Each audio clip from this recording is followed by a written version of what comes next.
signature when she tossed me 2 keys and snapped the book shut without even looking at my name. That was disappointing.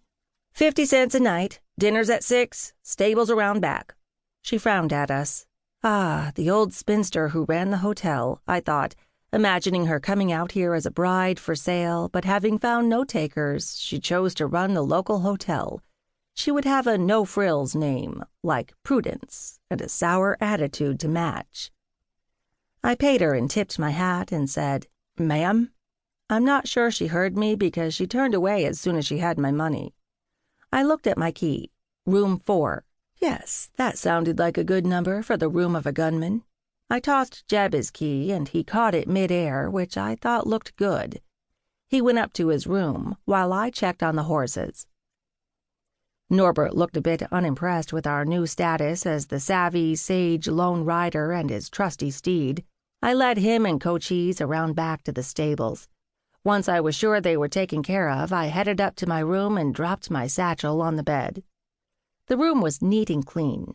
There was an iron-framed bed with 2 pillows and a clean, simple quilt. In the corner was a table with a bowl and pitcher and small mirror. Perfect. Exactly what I wanted. I practiced my quick draw in the mirror for a little while and must admit I looked very cool doing that. Truth be told, I was pretty fast. When 6-shooters first came on the scene, the Bombays started training on them immediately. I was good with one, the best in my family. That's probably why they sent me on this assignment. Maybe they saw cowboy potential in me. Back home in Newport, there was little need for quick draw contests. Even though I came from a family of deadly assassins, my sister and mother were far more interested in the social seasons. Don't get me wrong, both women were lethal and good at their jobs, but they preferred quieter methods, like a well-placed hat pin in the eardrum or a tincture of arsenic during a 6-course dinner on Fifth Avenue. I think they found my fascination with the Wild West a bit dull. Actually, I found life in general a bit dull after the war. I was a colonel in the Rhode Island Infantry and managed well enough in battle. The endless death was depressing, but the action kept me on my toes. How could I go home to ballrooms and debutantes after that? A lot of my fellow soldiers made their way west, and I longed to join them.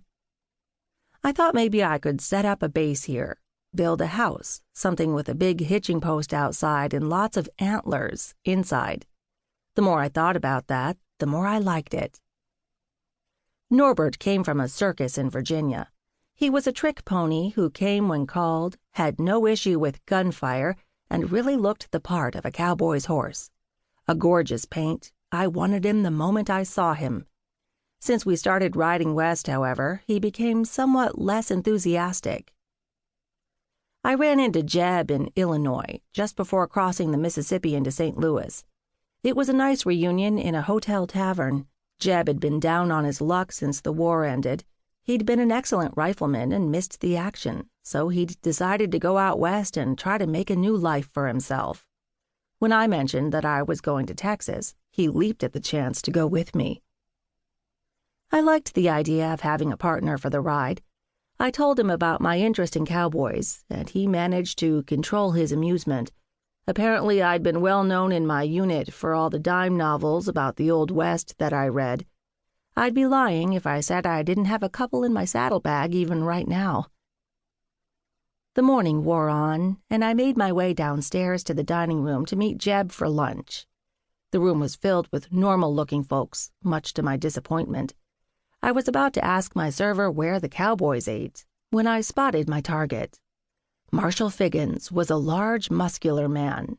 He strode into the dining room like he owned it, taking a seat at a table for 2 near the window. The table should have been occupied. It was the best spot in the crowded place. That's when I noticed a large placard on it that said, "Reserved for Marshal Figgins." No one spoke to him, I noticed. No one called out or waved in a friendly way. Everyone averted their eyes. Figgins removed his gun belt and slammed it on the table loudly. The people closest to him flinched. A server appeared immediately, a young woman with red hair tied up efficiently. She was the only one who didn't seem afraid of the huge man with the large, dark mustache.